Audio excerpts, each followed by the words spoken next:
Yo, what's going on, Planet S.O.N family? It's your main man, J.D. Thank you for tuning in. This is Drinks with J.D.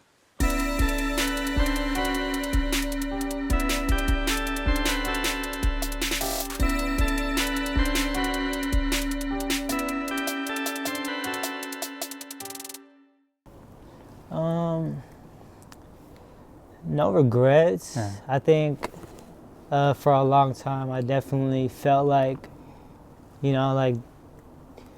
felt bad about a lot of decisions I made. But I think ultimately when it comes down to, now, how I feel now, I definitely don't regret it. I think, certain people got to go through certain things to make it make sense, or to make it like just be real for you. You get what I'm saying? So I don't know, man. Like, definitely a lot of things I'm not gonna say I agree with or I would do today, but I can't sit here and say I regret it, because there's something in me that like made me do that. You know what I'm saying? I own up to what it is, but at the same time, I don't think like saying I regret it is gonna make it any better or make it seem like I'm more sorry than I am. I think it's just kind of like, if you see me and you're able to have a not able to, but if you see me in person and we have a conversation, I think you'll know just by talking to me or kind of just what I'm on. You know what I'm saying? It doesn't. I don't gotta like keep explaining myself. You know what I'm saying? When a problem is fixed, I feel like when people want to keep going back and talking about it, I feel like a lot of times it like makes you start to think like, should I be regret or So at the same time, I think I just made my mind up, and I feel like, being the person I am today, like I said, I don't really live life with regrets, but I think just owning up to my decisions that I made and being more accepting about it, I think that's what makes me keep going. Because I feel like if I live with regrets, I definitely slow me down, No doubt. And how you were just mentioning, like, hey, if people want to bring stuff up, it's like, bro, like, just forgive and forget. You know what I'm saying? Like, let's say you apologize, and it's squashed. Hey, man, just forget about it. You know? Yeah. Because if tables are turned, people will probably do a lot more uglier stuff. Yeah. You know what I mean? Yeah, just let me grow, and I learned, and that's it. Just let it go. Let's all grow. Yeah, exactly. Right? We're all human beings. We're only human. Of course, we all make mistakes. Man. No doubt. Okay. Now, can you let us know a little bit about how can early success in music negatively affect a young man's mental health? Can you share a little bit about that? Yeah. It all just depends on, like, I feel like what background you come from. Okay. So, like, just speaking for myself, I, like, growing up, like I said, I have great parents. They definitely pushed me to be the best, person I wanted to be, and supported me and all that. But when you have a lot of space and a lot of time away from your parents, and, like, you're able to kind of, where you got to make those decisions for yourself, you know what I'm saying? Because you're just in the heat of the moment, and you, like, that's all you can do is just be forced to just kind of, like, grow up.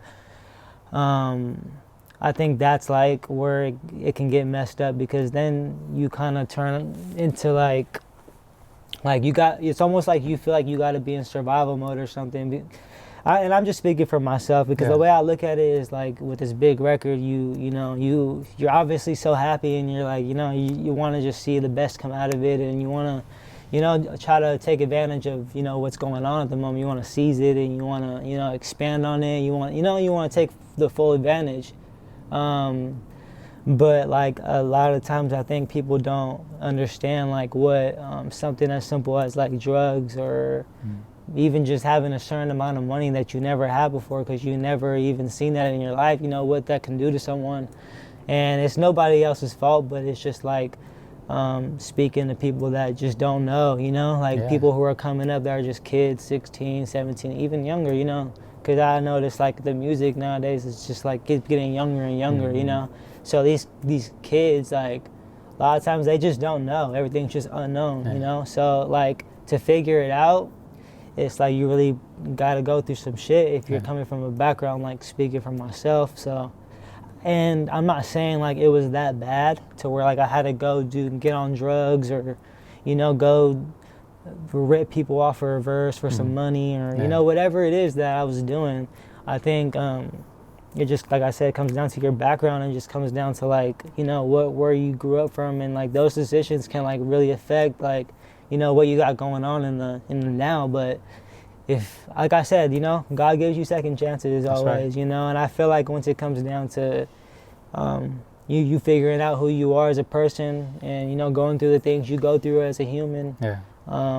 it just makes it more special and more better, you know, when you're able to appreciate it, sit down and soak, like I said, take things in for the moment and Yeah. what they are, and knowing that, you know, that not everything's going to be in your control. No doubt. You know what I'm saying? Yeah, and it's I can only imagine how the actual come up might have been, because like there's no blueprint for it. You know, there's no No. blueprint to be like, yo, I hit.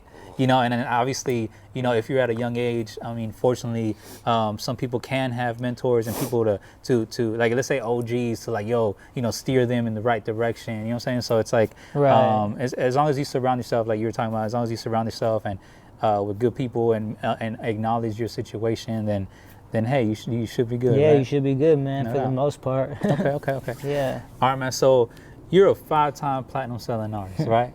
And I keep saying that because that's a milestone that so many people try to strive for and accomplish, right? No, yeah, it's crazy, bro. You know, it's And it's definitely respect. crazy. It's respect. You Thank know. you. And you consistently drop music. Yeah. Right. Like so much music. And after all your accomplishments, what keeps you motivated to like continue to make music?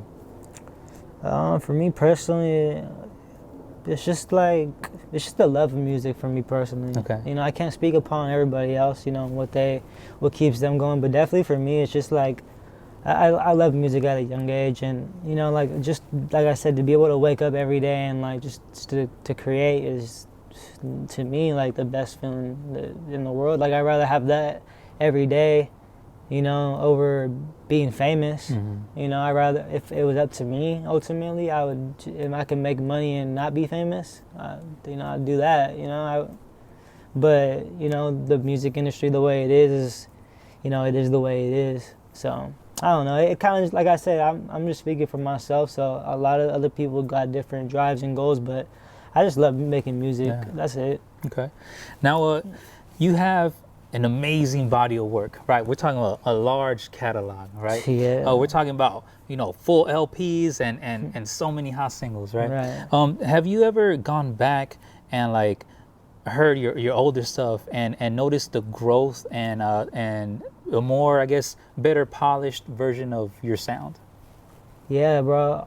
On SoundCloud, like, Yeah. I go back sometimes and like, I'll just, you know, smoke a fat joint Yeah, or whatever, yeah. you know, just go like listen to, like, just to hear myself out and like just to hear what I'm saying, you know, like, you know, what does this kid have to say, you know, at this age, like, you know, like just thinking back on what I was going through and like, you know, like I said, when you're on, you know, when you're dealing with drugs and like, you know, you tend to put a lot more problems that like aren't really as big or like aren't really there in front of you, you know, just because like you feel so vulnerable and you feel so, you know, like you just feel like that, whatever Yeah. that is, you just feel like that. So like, I don't know, man, it just kind of goes in hand with that, you know what I mean? Yeah. Because I mean, even though, like, let's say for myself, I mean, I go back and or even let's say preparing for this interview, like me going back to your older stuff and then playing, you know, from Precious, the latest single that you just dropped a couple weeks ago. Right. It's growth. It's Right. growth, and it's Thank you. better polished, and Thank even you. just listening to even the album that you dropped last year, Lemonface, how like, you know, you go back and you just see a polished sound, and Right. and how you also find your sound, you know what I'm saying, of who you are. All right, man. So as a fan, right? Yeah. I hear hints of Lupe Fiasco and Mac Miller in your style, right? Who would you say has influenced the Spooks sound? Like, what artists have influenced you? I mean, you're Lupe and Mac both, bro, crazy. You know, I remember Kick Push being a very big song, like very influential song. Mac Miller hits home, you know what I'm saying, for a lot of the homies too. So that's just crazy, you know what I mean? That was like my favorite artist, you know, definitely top 5, definitely number 1, you know what I mean? Just all around great artist, you know, a lot of people can appreciate that from him. For sure, rest in peace. For sure. Yeah, rest in peace, man. And I don't know, man, you know, I think the artist that really influenced me, I think because at a younger age, you know, there was really no Mac Miller yet. Yeah, of course. But I guess you can say, for some reason, a lot of oldies music really like I feel like shapes the feeling around my music. Okay.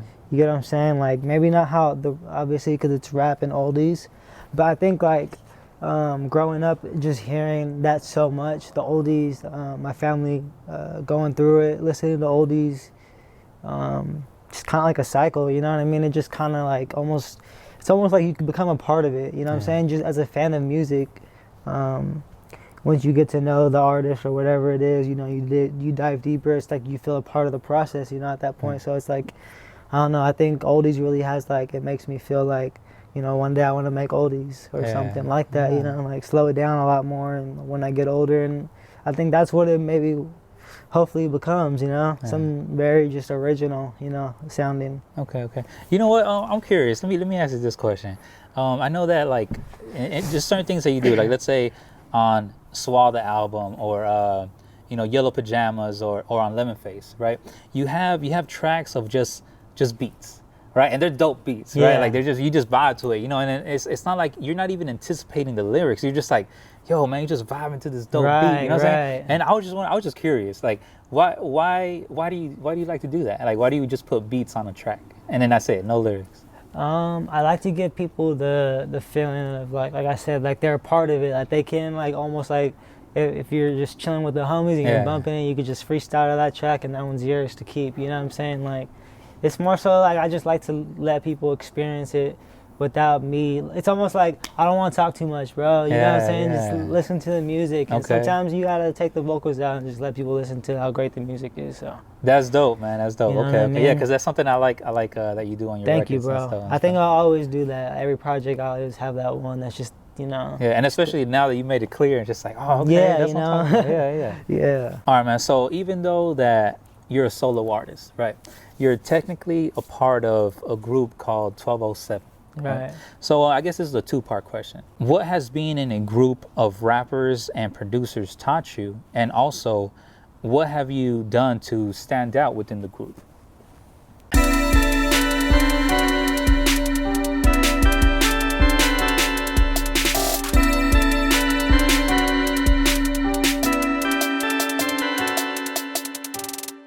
Day, go work.